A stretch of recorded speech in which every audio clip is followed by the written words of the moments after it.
أعوذ بالله من الشيطان الرجيم بسم الله الرحمن الرحيم وإذا جاءهم أمر من الأمن أو الخوف أذاعوا به ولو ردوه إلى الرسول وإلى أولي الأمر منهم لعلمه الذين يستنبطونه منهم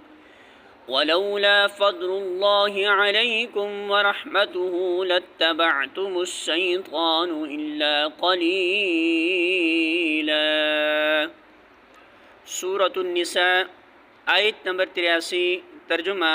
یہ لوگ جہاں کوئی اطمینان بخش یا خوفناک خبر سن پاتے ہیں اس لیے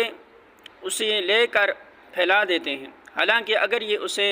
رسول اور اپنی جماعت کے ذمہ دار اصحاب تک پہنچائیں تو وہ ایسے لوگوں کے علم میں آ جائیں جو ان کے درمیان اس بات کی صلاحیت رکھتے ہیں کہ اس سے صحیح نتیجہ اخذ کر سکیں۔ تم لوگوں پر اللہ کی مہربانی اور رحمت نہ ہوتی تو تمہاری کمزوریاں ایسی تھیں کہ معدود چند کے سوا تم سب شیطان کے پیچھے لگ گئے ہوں۔ سورۃ النساء حاشیہ نمبر 112۔ وہ چونکہ ہنگامہ کا موقع تھا اس لیے ہر طرف افواہیں اڑ رہی تھیں، کبھی خطرے کی بے بنیاد مبالغہ آمیز اطلاعیں آتی اور ان سے یکایک مدینہ اور اس کے اطراف میں پریشانی پھیل جاتی، کبھی کوئی چالاک دشمن کسی واقعی خطرے کو چھپانے کے لیے اطمینان بخش خبریں بھیج دیتا اور لوگ انہیں سن کر غفلت میں مبتلا ہو جاتے۔ ان افواہوں میں وہ لوگ بڑی دلچسپی لیتے تھے جو محض ہنگامہ پسند تھے، جن کے لیے اسلام اور جاہلیت کا یہ مارکا کوئی سنجیدہ معاملہ نہ تھا، جنہیں کچھ خبر نہ تھی کہ اس قسم کی غیر ذمہ دارانہ افواہیں پھیلانے کے نتائج کس قدر دورس ہوتے ہیں۔